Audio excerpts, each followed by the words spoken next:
అమ్మ నమస్కారం. శ్రీమాత్రే నమః. శ్రీమాత్రే నమః. సంతోషం మాట్లాడడం. ఎంత ఎక్కువ సమయం ఉంటే అంత ఆనందం అనిపిస్తుంది అమ్మ దగ్గర. అవునమ్మా. మా శ్రావణ మాసంలో అన్ని పండుగలే ఉంటాయి కదా, అవును. ప్రత్యేకంగా నాగదేవత ఆరాధన కూడా చేస్తూ ఉంటారు. నాగ పంచమి మనకి మంగళవారం రోజు వచ్చింది. ఓవైపేమో మంగళగౌరి వ్రతం చేసుకునే వాళ్ళు, అలాగే నాగపంచమి ఆరాధన కూడా ఉంటుంది. కాబట్టి సుబ్రహ్మణ్య స్వామికి ఎలా చేయాలి, విశిష్టత ఏంటి, అసలు ఆరాధన విధానాలు, ఆ పద్ధతులు, నియమాలు చెప్పండి. తప్పకుండా తెలియజేస్తాను. సుమన్ టీవీ వీక్షిస్తున్న ప్రేక్షకులకి శ్రీమాత్రే నమః, శ్రీ గురుభ్యో నమః. నాగపంచమి. ఈ నాగపంచమిని అనుసరించి చాలా కథలు స్కాంద పురాణంలో ఉన్నాయి. స్కాంద పురాణం అంటే స్కందుడు, స్కందుడు కదా, సుబ్రహ్మణ్యేశ్వరుడు. స్కాంద పురాణంలో జనమేజయుడు సర్పయాగం జరిపినప్పుడు వాసుకి, అంటే చూడండి, సర్పాల్లో పాములు వేరు, నాగులు వేరు, చాలా రకాలు ఉంటాయి. నవనాగులు ఉంటాయి. మనకి నవనాగ స్తోత్రం కూడా ఉంది.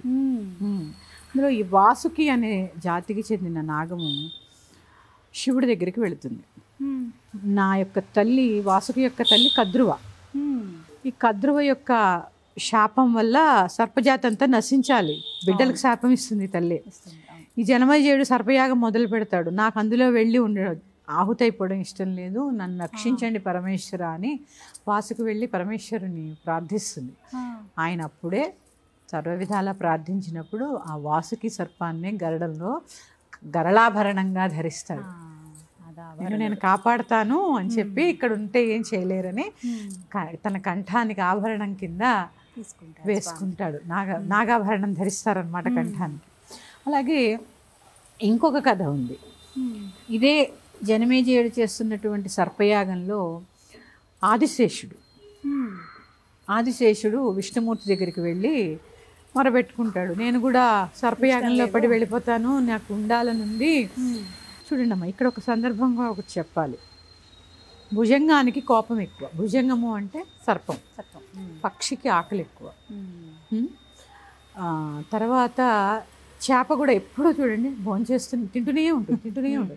పక్షి కూడా ఎప్పుడు తింటూనే ఉంటుంది. వాడికి చూడండి, ఎప్పుడైనా మీరు పక్షిని ముట్టుకుంటే ఆ డొక్కల దగ్గర వెచ్చగా ఉంటుంది. ఎందుకంటే జీర్ణశక్తి, అగ్ని లోపల. అన్ని పంచభూతాత్మకమైన శరీరాలే కదా, ఎప్పుడూ అరుగుతూనే తింటూనే ఉంటుంది, పగలు రాత్రి వెదలు లేకుండా. కానీ మనిషికి అన్నీ ఎక్కువే. ఇటు కోపం ఎక్కువ, ఇటు ఆకలి ఎక్కువ, ఇటు ఆశ ఎక్కువ, అన్నీ ఎక్కువే. అప్పుడు ఈ ఆదిశేషుడు ఏం చేశారట, విష్ణుమూర్తి దగ్గరికి వెళ్ళి, నేను భుజంగానికి కోపం ఎక్కువ అని చెప్పాను కదా, అవును, విషప్రయోగం చేసే శక్తి వాళ్ళకు ఉంటుంది. విషప్రయోగం చేసి ఒక మనిషిని హరించేటటువంటి శక్తి నాకు వద్దు, 10 మందికి ఉపయోగపడాలి తప్ప నాకున్నటువంటి ప్రత్యేకత 10 మందిని చంపేసేలా ఉండకూడదు, నాకు ఆహారం అవ్వకూడదు అని చెప్పి వేడుకుంటే, ఆయన ఆసనం కింద, దాన్ని ఏమంటారు, శేషతల్పసాయి కదా, పాన్పు కింద ఆదిశేషుణ్ణి వేసుకుని రక్ష కల్పిస్తారు. ఇందు మూలంగా ఇవి జరిగింది నాగపంచమి రోజుని అని చెబుతారు. కాబట్టి నాగపంచమి ప్రత్యేకత. ఎవరైతే ఆ రోజు ఈ సర్పాలకి పూజ చేస్తారో వాళ్ళు ఎటువంటి నాగదోషాన్నైనా కూడా పరిహారం చేసుకునేటటువంటి శక్తిని పొందుతారు. నాగదోషాల్లో కూడా చాలా ఉంటాయి. కాల సర్పదోషం నుంచి మొదలుపెట్టి సర్పదోషము, మహాకాల సర్పదోషము, కాల సర్పదోషంలో కూడా 2-3 ఉంటాయి. తర్వాత తీసుకుంటే రాహుదోషము, కేతు దోషము, ఇవన్నీ కూడా సర్పదోషాలే. రాహుకి ఉంటుంది, శరీరం ఉంటుంది, తలపాము. కేతువుకి తల ఉంటుంది, శరీరం అంతా పాములా ఉంటుంది. ఇక్కడ పాము అని చెప్పడంలో అర్థం ఏంటి తెలుసా అమ్మ? మన పూర్వీకులు కూడా ఎప్పుడైనా స్వప్నంలో కనిపిస్తే నాగుల్లాగే కనిపిస్తారట. పితృదోషం ఉంటే కూడా దాన్ని ఏమంటారు, నాగార్చన చేస్తే కూడా మనకి తొందరగా ఉపశమనం కలుగుతుంది. ఇప్పుడు మీరు ఎలాగో అంటే కళ్ళలో కనిపిస్తారని అన్నారు కాబట్టి, కొంతమందికి ఏంటంటే వెంటాడినట్లుగా, అమ్మ భయపడుతూ, అంటే తరుగుతున్నట్లుగా కొంచెం కొంతమందికి వస్తుంది. అలా వాటికి నిదర్శనం ఏంటమ్మా? తరుముతున్నట్టు, సర్పం తరుముతున్నట్టు కలిస్తే చాలా మంచిది. కాటు వేసి రక్తం వచ్చినట్టు కనిపిస్తే కూడా చాలా మంచిది అనేవారు. అంటే ఇవి నా పెద్దలు చెప్పినవే, నేనేదో సొంతగా చెప్పినవి కాదు, మా పూర్వీకులు చెప్పినవి. చాలా మంది ఏం చెడు జరుగుతుంది, సర్పం కాటు వేసినట్టు కలొస్తే అప్పటిదాకా ఉన్న దోషాలన్నీ పోయినట్టేట కలలో. ఇలా సర్పదోషాల్లో చాలా ఉన్నాయమ్మా. ఈ సర్పదోషాలకు చాలా భయపడుతూ ఉంటారు. ఇంకా తెలుసా, సంతానం లేని వాళ్ళకి శుక్రకణాలు ఎలా ఉంటాయి, చిన్న చిన్న సర్పాల్లా ఉంటాయి, పాము ఆకారంలో. చిన్న తల ఇలా పాము. మరి సర్పాలకిను సంతానానికి ఏంటి కనెక్షన్ అంటే ఇదే కనెక్షను. శుక్రకణాలలో ఉండే సర్పాల్లాగే ఉంటాయి. పైగా మన యొక్క స్వాధిష్టాన చక్రం దగ్గర దాన్ని ఏమంటారు, సుబ్రహ్మణ్యేశ్వర స్థానం, విష్ణు స్నానం. ఇప్పుడు చెప్పాక ఆదిశేషుడు పిట్టి చుట్టుకుని పడుకుంటాడు అనమాట. మూలాధార చక్రంలో కూడా మన కుండలిని నాగం ఏదైతే ఉందో మూలాధార చక్రంలో 3 చుట్లు చుట్టుకుని పడుకుని ఉంటుంది. అంటే ప్రతిదీ నాగంతోటే పోలుస్తారు. అంటే ఇక్కడ ఏంటి అంటే అమ్మా, ఇది ఆధ్యాత్మికతలో చెప్పుకుంటే, భౌతికంగా చెప్పుకుంటే ఇది వర్షాకాలం. వ్యవసాయం చేసే వాళ్ళకి పాపం బురదలో తిరుగుతూ ఉంటారు. ఈ వానలకి భూమిలో ఎక్కువ ఉండలేవు పాములు. ఎందుకంటే నేను చూశానమ్మా, మాది పల్లెటూరు, మా ఇంటికి చుట్టూ చెరుకు తోటలు ఉండేవి. ఎన్ని పాములు ఉండేవో, అసలు ఇది పావులతో సహచర్యం చేసినట్టుండేది మా చిన్నప్పుడు. అప్పుడు ఒకటమ్మా, సర్పం ఏమనుకుంటుంటే బయటకు వచ్చేటప్పుడు నరుడు కంటే నేను పడకూడదు, నాకంటే నరుడు పడకూడదు అనుకుంటూ ఉంటుంది. మనకి ఎంత భయమో సర్పం అంటే, సర్పాలకు కూడా మనుషులంటే అంతే భయం ఉంటుంది. ఎక్కడ అందుకే కొన్ని నాగములు మనిషిని చూసేసరికి తలంచుకుని వెళ్ళిపోతాయి. చాలా వాటి జోటికి వెళితేనే కాటు వేస్తాయి తప్ప వాటి జోలికి వెళ్ళకపోతే కాటేయ. బయటకు వచ్చేటప్పుడే అనుకుంటాయట మనుషులు నాకు అంట పడకూడదని. వాటికి భయమే. ఈ నీళ్ళల్లో ఉండలేక బయటకు వచ్చే సమయం, వ్యవసాయం బురదలో ఉంటూ ఉంటారు, తొక్కుతూ ఉంటారు. ఈ బురదల్లో పాము ఎక్కడ పాపం పాకలేదు కదమ్మా బురదలో. అందుకని ఏంటంటే ఈ నాగపంచమి రోజు ఆ నాగుల్ని అర్చించుకుంటే చక్కగా రక్ష అనమాట, మాకు రక్షణ కల్పించు తండ్రి అని వేడుకోవడం. ఎందుకంటే అమ్మా, జంతువులో కూడా భగవతత్వాన్ని చూసేటటువంటి ధర్మం నా హిందూ ధర్మం, నా సనాతనమైన ధర్మం. అందుకే ఒక్కసారి హిందూ ధర్మాన్ని అందరూ ఏంటంటే అమ్మా, దాన్ని ఏమంటారు, ఏదో పూజలు వ్రతాలు నోములు ఇది కాదమ్మా. ప్రతి పండక్కి ఒక ప్రత్యేకత ఉంటుంది, ప్రతి పూజకి ఒక ప్రత్యేకత ఉంటుంది. వానొస్తే పండగ, ఎండొస్తే పండగ. ఎండొస్తే రథసప్తమి చేసుకుంటాం, అవునా, ఏరువాక పున్నమి చేసుకుంటాం, నాట్లు వేసి. అందుకే మన ధర్మం ఏంటంటే ఎప్పుడూ గొప్పది, సనాతనమైనది, సనూతనమైనది. అందరూ ఎందుకంటే ప్రతిదీ మతం, మనది ధర్మం. ప్రతిదీ మతం, మనది ధర్మం, మనది హిందూ ధర్మం. అందుకే ఈ ధర్మంలో కొన్ని చెప్పినవి ఖచ్చితంగా పాటించాలి. ఎందుకు పాటించాలి అంటే నేను చెప్పాను మీకు, జ్యేష్ఠ నక్షత్రాన్ని ఇప్పుడు సైంటిఫిక్గా చూసి ఆ నక్షత్రం చాలా పెద్దదన్నారు వీరి దగ్గర ఉన్న పరికరాలను బట్టి. మన మునుల దగ్గర ఉన్న పరికరాలను బట్టి ఎప్పుడో చెప్పారు జ్యేష్ఠ అనేది పెద్ద నక్షత్రం, అందుకే జ్యేష్ఠ, దాని పేరే జ్యేష్ఠ. ఎలా ఏంటి వాళ్ళకున్న పరికరాలంటే తపస్సు, మంత్రాలు, మనోనేత్రం ద్వారా చూడగలిగేవాళ్ళు, మనోనేత్రంతో చూసి ఎప్పుడో చెప్పారు. లేకపోతే అమ్మ పంచాంగాన్ని బట్టి గ్రహణాలు, వానలు, ఋతువులు ఎలా చెప్తున్నారు, అద్భుతం, ఎంత అద్భుతం కదా. ఎప్పుడో వచ్చే గ్రహణాన్ని ఇప్పుడే ఎలా చెప్తున్నారు. అందుకనే మన ధర్మాన్ని పాటించండి. ధర్మో రక్షతి రక్షితః, ధర్మాన్ని నువ్వు కాపాడితే ఆ ధర్మమే నిన్ను కాపాడుతుంది. ఇది ధర్మంలో ఒక భాగం. ఈ నాగపంచమి పూజ కూడా ఒక జంతువులో కూడా భగవతత్వాన్ని చూసేటటువంటి శక్తిని ప్రసాదిస్తూ ఉంటుంది. అందుకే నరసింహస్వామిని పూజ చేస్తూ ఉంటాను, నరసింహస్వామిని, హయగ్రీవ స్వామి, సుబ్రహ్మణ్యేశ్వరుడు, నెమలి. ఇట్లా చూసుకుంటే ఏ జంతువులైనా భగవతత్వం, ఇవన్నీ దానికే. జంతువులో కూడా భగవతత్వాన్ని చూడాలనే దానికి నిదర్శనం ఇవన్నీ. దీనికే పూజ అని పేరు. ఇందాక చక్కగా చెప్పారు, ఇలా దోషాలు ఏమైనా ఉన్న కాలసర్ప దోషం, రాహుకాలం, కేతు దోషం, ఏదైనా అమ్మా ఎలా చేయాలనేది. ఎలా చేయాలి అంటే, కొంతమంది ఇంట్లో పిండితోటి పామును తయారు చేసుకుని చేసి వాటికి షోడశోపచారాలు చేసి సర్పసూక్త పారాయణ ఉంటుందమ్మా. సర్పసూక్త పారాయణ చేసుకొని ఇక పాలు నివేదన చేసి క్షీరాన్నం స్వామికి కూడా, తర్వాత బెల్లము, నువ్వులు, చిమ్మిలి అంటారు దాన్ని, అది కలిపినది, అది కూడా సుబ్రహ్మణ్య స్వామి నివేదనకి శ్రేష్టమైనది. అలాగే ఎక్కడైనా మీకు దగ్గరలో జంట నాగులు ఉంటాయి కదా, ఇట్లా ఉంటాయి బంధనం వేసుకునేది, వాటికి శుభ్రంగా ముందు కడిగి తర్వాత పాలు పోసి అలా వదిలేయకుండా మళ్ళీ శుభ్రంగా కడిగి పసుపు రాసి బొట్టు పెట్టి దీపారాధన చేసి ఈ నివేదన చేయండి. ఇది చేస్తే ఎటువంటి సర్పదోషములైనా కూడా తొలగిపోతాయి. దీనికి ఏవి వేలల్లో ఖర్చు ఉండదు. పైగా మంగళవారం వచ్చింది ఇంకా శ్రేష్టం. కదా విశేషం. చాలా విశేషమైన రోజు.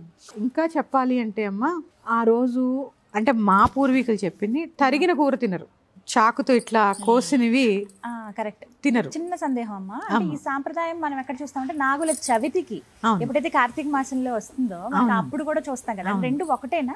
అప్పుడు వచ్చే నాగుల చవితి ఇప్పుడు చూసే నాగుల అంటే ప్రాంతాల వారీగా ఉన్న అలవాట్లు.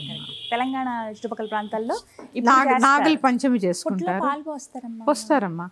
మా ఇప్పుడు ఆంధ్రాలో తీసుకుంటే నాగుల చవితి చేసుకుంటారు. మనకి ఈరోజు అంటే మనకంటే ఆంధ్రాలో ఈరోజు గరుడ పంచమి చేస్తారు.